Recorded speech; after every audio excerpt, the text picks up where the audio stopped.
ladies and gentlemen, Johnny, my friend. Welcome back to Ben Spencer Review Channel. Kali ini gue sangat senang sekali bikin review mobil ini karena ya ini mobil yang bikin gue nggak bisa tidur beberapa hari ke belakang ya. For the past few days sebelum dapat mobil ini. Karena emang tujuan ada mobil ini di review juga sendiri karena ingin appreciate juga waktu dapat mobil ini dengan keadaan yang memang masih mulus sekali. Karena ini untuk penggantinya si 1091 yang lama ZG 2012. Jadi kalau kalian ngikutin vlog gue dari awal, subscriber awal-awal, kalian tahu gue sudah road trip beberapa kali sampai membuat hati gue cukup sedih ya. Ini kita lihat foto waktu gue penyerahan handover mobil. Nah, lumayan sedih kan mukanya ya.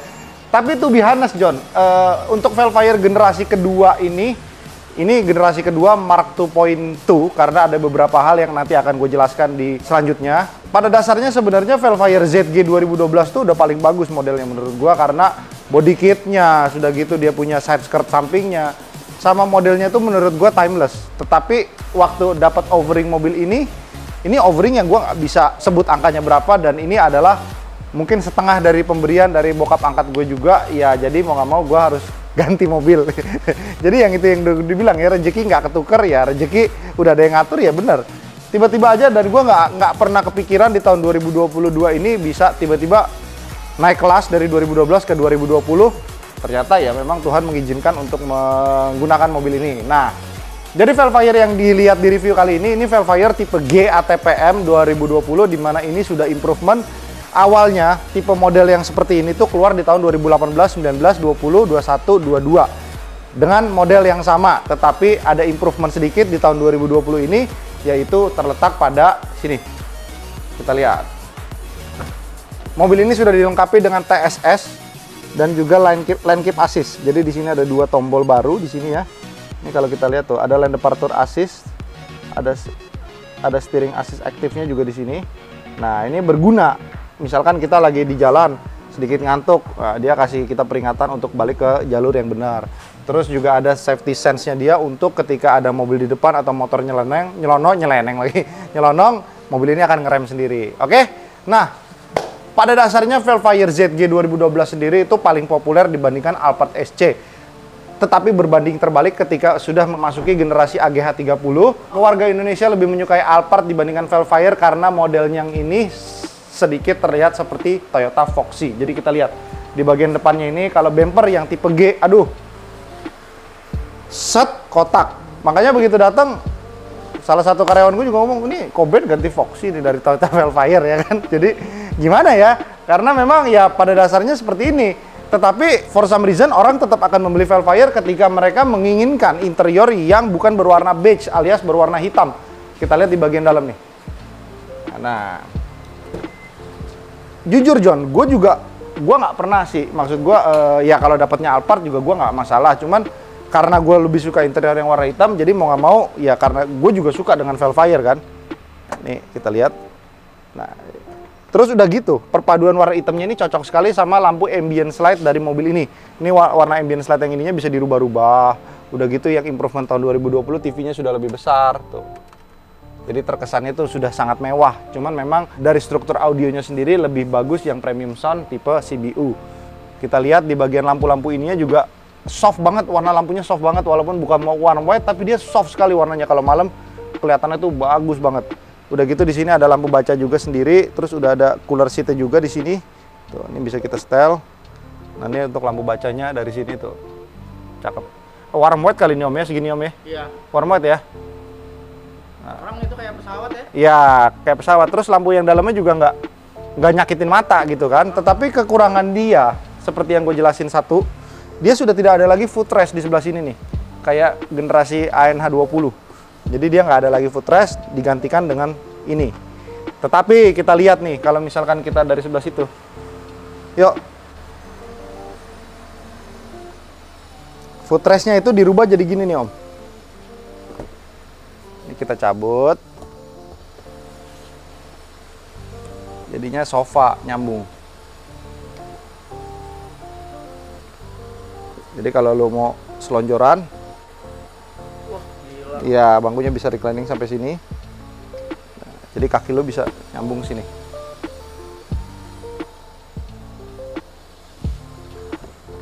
Asik kan? Jadi memang tidak ada footrest, tetapi kita berbicara hanya di sebelah kiri, sisi kiri ya. Kalau di sisi sebelah kanan kayaknya nggak bisa, kecuali lu pengen yang nyetirnya nggak bisa duduk, kan bahaya kadang-kadang posisinya seperti ini. Jadi cukup demanding lah buat duduk di sini sambil nonton Netflix atau nonton yang lain-lain. Di sini juga bisa enak posisinya. Terus dia punya meja ada di sebelah sini, mejanya bisa dilipat lagi dari sebelah sini gitu. Jadi kita bisa sambil baca koran. Bangkunya, nah ini juga kita bisa selonjorin lagi, yang artinya kita sudah bisa tiduran di sini. Wah, enak John. Oke, asik. Oke, kita naikin lagi bangkunya. Memang sih kalau kita bicara tentang spek, ya banyak spek yang dipangkas kalau kita bicara tentang yang model CBU ZG ya. Salah satunya adalah audionya tidak ada premium sound, sudah gitu tidak dilengkapi dengan JBL. Tapi ya menurut gua oke-oke aja sih, nggak ada problem. Ya selama audionya lo bisa improvement lagi, karena untuk mobil harga 1 miliar lebih pada saat barunya, mobil ini mempunyai audio yang sangat-sangat parah. Kualitasnya ya oke lah, kita nggak bilang parah banget, tapi menurut gua sangat disayangkan untuk audionya itu masih seperti ini. Kalau bisa lebih bagus kan akan lebih baik ya kan. Tapi tenang aja John, Toyota selalu memberikan mobil yang tangguh, karena kita tahu di AGH 30 ini steering rack mereka sudah ada improvement. Yang tadinya generasi sebelumnya itu sebentar aja udah gredek, yang ini sampai kilometer 70.000, 80.000 pun masih sangat bagus.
Kita lihat di bagian lampunya sini juga udah gue ganti di Euros Custom. Tadinya warnanya masih putih halogen, ini kita ganti jadi warna 6000 Kelvin. Jadi dia lebih baru tuh kelihatannya. Jadi ada dua versi sih, lo bisa ganti putih atau warna merah amber ya. Cuman kalau gue sih pribadi lebih suka putih karena gue tidak suka yang warnanya merah. Ini juga masih ada plastiknya. Ini tahun 2020, kilometernya baru 10.000. Wih, mantap ya Om ya? Ini kita lihat di bagian head unitnya sendiri juga sudah ada improvement. Yang ini sudah bisa Miracast, sudah bisa mirroring, lalu dia punya layar lebih besar dan lebih presisi dibandingkan yang sebelumnya. Yang sebelumnya itu masih ada itemnya di sebelah sini lebih besar, layarnya lebih kecil. Jadi ada improvement dari mulai head unit, TSS, line keep assist. Spion ini udah ada dari 2018 nih Om. Ini spion ini menunjukkan kamera yang ada di belakang. Ntar gua kasih lihat kameranya ada di sebelah mana ya. Kita lihat di belakang. Berbicara interior sih puas deh, lo beli yang baru ini. Memang tidak bisa bohong, interior tengahnya nyaman sekali. Nih kamera yang tadi gua ngomong ada di sini nih letaknya nih, ngumpet nih Om. Kalau kamera mundur tetap ada di sini, jadi dia ada dua kamera nih Om. Ini untuk kamera mundur yang bergabung bersama kamera 360 dia di kiri kanan spion dan di depan. Yang ini untuk kamera yang ada di spion, betul. Terus kalau lampu belakang sendiri gue lebih suka, jujur lebih suka ini dibandingkan Alphard. Karena lampunya tuh kesannya tuh kayak futuristik banget Om ya. Ada 3 terbagi 4, 1, 2, 3, 4. Tetapi yang ini harusnya terkesannya nyambung, hanya terpisah dengan list bagasi sebelah sini. Jadi di Velfire yang lama dia lampunya masih nyambung, list roomnya sampai sini. Nah versi varian facelift tuh nyambung sampai sini. Keren ya Om ya. Udah gitu dia lampu ininya sudah LED bawaan mobil tuh, sudah putih, jadi udah cakep deh. Tinggal besok nih. Jadi gini John, sini ke depan. Ini gue ada sedikit duka juga ya. Jadi karyawan gue dengan pintarnya buka ininya, tau nggak pakai apa om? Kemarin si Ikin. Kabel tis om. Hah? Jadi di belakang ini baret. Kemarin mau gue copot, akhirnya gue tempel lagi gara-gara di dalamnya ada baret sedikit. Cuman ya udahlah, masa kita marahin kan? Dia kan ya udahlah salah. Dia kan nggak disengaja juga ya, cuman memang harusnya kan pakai benang tuh ditarik pelan-pelan. Nah di bagian depan sini om. Nah bempernya ini rencananya karena di 2021 dan di 2022 itu Velfire ATPM sudah ada improvementnya. Improvementnya itu bumper yang mereka berikan itu tipe ZG. Mungkin untuk menaikkan volume penjualannya si Velfire sendiri. Mereka masukin dengan bumper ZG improvement dengan harga lebih mahal 60 juta. Tapi kita akan mencari solusi yang lebih murah. Dan kita akan mengganti bumper ini menjadi ZG depan dan belakang. Kita akan lihat nanti hasilnya seperti apa di video part kedua. Jadi yang video part ini belum ada hasilnya. Tapi gua akan kasih lihat dulu fotonya nih. Nah. Oke, cakep ya. Jadi ini produk ini keluaran dari Jaws Motor. Jadi kalau kalian yang nggak tahu Jaws Motor, kalian bisa follow Tokopedia-nya, follow Instagram-nya. Dia ada di Jakarta dan dia ada di Surabaya. Dia salah satu bengkel yang bisa facelift mobil-mobil juga, mulai dari Land Cruiser, Suzuki Jimny juga banyak aksesorisnya Jaws ya. Terus Velfire, Alphard, udah di luar kepala deh. Cuman gini, balik lagi, gue jelasin, gue juga punya banyak teman-teman yang facelift dan juga biasanya gue tetap bayar, tapi mungkin gue akan minta sedikit spesial harga dong. Ya dong, bener gak om? Iya. Jadi kita akan nge-review yang katanya mereka itu bisa memberikan facelift yang presisi, mulai dari sebelah sininya. Terus bracket-bracket dalamnya juga katanya bagus, tinggal plug and play. Kita akan coba lihat hasilnya di part kedua nanti. Seperti apa sih hasilnya? Kita penasaran juga ya hasilnya ya, karena memang foto-foto yang mereka berikan tuh bagus sekali. Dan juga banyak beberapa teman-teman yang udah kesana, katanya so far so good. Jadi nggak ada komplain dari customer. Nah, terus kita lihat di bagian lampunya sini, Om. Ini sebenarnya terkesan kayak 4 proyektor kan. Cuman ini lampu ini tambahan aja. Ini proyektor yang aslinya ada 2. Kalau dia ZG asli, itu proyektornya ada 3, Om. 3 mata. Nah, kalau lu mau facelift sekalian lampu, habisnya banyak. Lampunya itu sekitar 50-60 juta kiri kanan. Cuman kalau kita ganti yang ini aja nggak masalah. Tapi berbicara tentang lu, misalkan lu mau upgrade dari lampu 2015 punya yang transformer awal-awal, Velfire-nya lu mau rubah ke ZG 2021, lu harus ganti lampunya. Karena ini udah model GATPM, lu hanya perlu mengganti bumper depan dan bumper belakang. Nah ini tampang ini, kenapa kelihatannya beda om? Ini udah gue delete chrome nih om. Iya, udah hilang chrome-nya. Terus udah gue delete karena kemarin posisinya kayaknya nggak enak banget, chrome-nya keramaian. Nah nanti gue masih bingung ketika udah ganti bumper ZG, apakah gue cabut list chrome-nya, delete chrome-nya atau biarin aja, dan ketika bumper baru gue tambahin delete chrome. Nanti kita lihat hasilnya seperti apa. Kita masih penasaran juga. Untuk mesinnya nih John, nih cukup unik nih. Kita matiin dulu. Jadi kemarin gue sempat ganti oli juga. Nih gue kasih lu fotonya, kemarin gue ganti oli. Ini kita pakai olinya AMSOIL yang signature series yang 5W30, karena kita tahu AMSOIL itu buat mobil diesel juga enak, mobil bensin juga enak, dan sudah terbukti sih. Kemarin gue pakai mobil ini sebelum ganti AMSOIL itu full consumption-nya 12,8 liter per 100 km. Kan gue riset habis ganti oli. Jadi 10,9. Berarti kan ada penurunan ya. Padahal cara bawa gue kan lumayan sableng, ya kan? Nah, apa aja sih sebenarnya tips dan triknya? Jadi walaupun ini masih garansi, gue ganti olinya sendiri di rumah. Pakai AMSOIL Signature 5W30 ya kemarin ya. Itu olinya durability-nya lumayan long lasting, sekitar 10.000 sampai 12.000 km, tapi mungkin 7-8.000 kita ganti lah ya nanti ya. Terus di bagian filter udaranya juga tolong dibuka gak? Kita menggunakan sprint filter, the only one polyester in the world. Jadi ini membantu dia punya breathe nih. Jadi kita lihat nih, boleh tolong ambilin yang itu nggak? Apa yang standarnya? Nah ini simple kan, kecil kan, tapi ini bagus nih John. Tuh. Ini lumayan sih, tenaganya nambah sekitar 2-3%, lumayan membantu ketika kick down gitu, cus, tenaganya lebih ngisi. Dan juga memang gue pengalaman dari Velfire naik 100 cc kan, dari yang lama 2400 ke 2500, jadi lumayan improvement. Jadi gue cuman mengganti sprint filter aja, lalu olinya gue pakai yang 5W30 signature series, udah cukup enak mobil ini.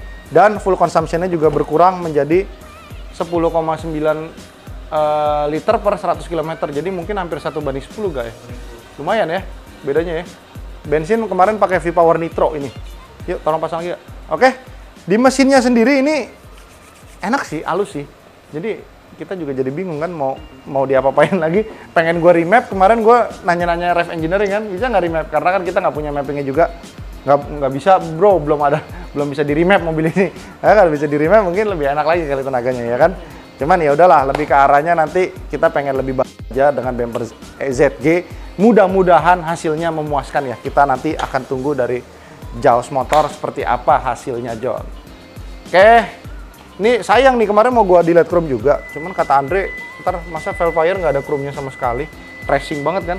Karena tadi awalnya gini Om, konsep yang mau gua lakuin modifikasi, delete chrome semuanya, pakai pelek 19 yang otak bannya kan, gue pendekin sedikit, terus nggak usah ganti body kit, biarin aja kan full hitam.